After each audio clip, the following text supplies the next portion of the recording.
अत्यंत निंदनीय आणि धुवून गेली अशा पद्धतीची ही घटना घडलेली आहे।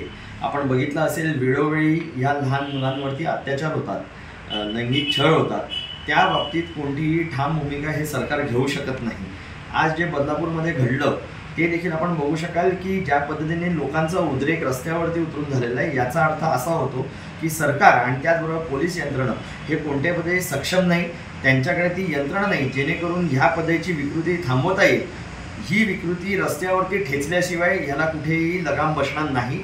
आम्ही शिवसैनिक म्हणून आमचा ठाम विश्वास आहे या विषयावरती की येणाऱ्या या पुढच्या काळामध्ये अशा कुठच्याही घटना या महाराष्ट्रामध्ये किंवा कुठच्याही घटना या ठाणे शहरात किंवा जिल्ह्यामध्ये घडल्या तर त्वरित आमच्यापैकी कोणत्याही शिवसैनिकाला ते कळवण्यात याव्या, जेणेकरून ही मानसिकता, ही विकृती तिथल्या तिथे भर रस्त्यामध्ये कपडे फाडून त्यांना रस्त्यावरती मारलं जाईल।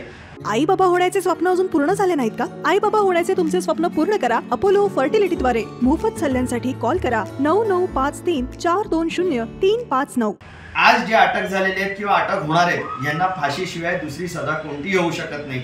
वेळोवेळी कोर्टामध्ये जायचं, त्या बाबतीतला ट्रायल चालवायचा आणि कोणतं ना कोणतं तरी कारण पुढे येऊन ह्यांना सोडलं जातं किंवा कुठची थातुरमातील कारवाई केली जाते, ह्याला कुठेतरी चाप बसणं गरजेचं आहे आणि तो चाप लोकांच्या माध्यमातूनच बसेल। मी सर्व माता भगिनींना हे आव्हान करतो की येणाऱ्या पुढच्या काळामध्ये अशी कोणतीही घटना तुमच्या विभागात, तुमच्या परिसरामध्ये, तुमच्या शहरामध्ये घडत असेल तर नुसती बघू नका, ती त्वरित आमच्यापर्यंत पोचवा। आणि कालच रक्षाबंधन झालेलं आहे म्हणून मी त्यांना जाहीर आव्हान करतो एक भाऊ म्हणून की येणाऱ्या पुढच्या काळामध्ये असा कोणताही चुकीचा प्रकार जर का घडताना दिसला तर आमच्यापैकी कोणालाही सांगा, याला ठेचल्याशिवाय आम्ही थांबणार नाही। ही विकृती पोलीस यंत्रणा आणि जे असक्षम सरकार आहे यांच्या हातामध्ये कोणत्याही पद्धतीचा लगाम किंवा कोणत्याही पद्धतीचा अंकुश राहिलेला नाही, त्याला सर्वसामान्य जनताच ही न्याय देऊ शकेल। आणि माझं आव्हान ह्या प्रकारचं आहे की या सरकारमध्ये ही ताकद नसेल, ते एवढे असक्षम असतील तर मुख्यमंत्र्यांनी आणि उपमुख्यमंत्र्यांनी जे गृहमंत्र जे म्हणतात त्यांनी त्वरित राजीनामा द्यावा आणि याची जबाबदारी घ्यावी।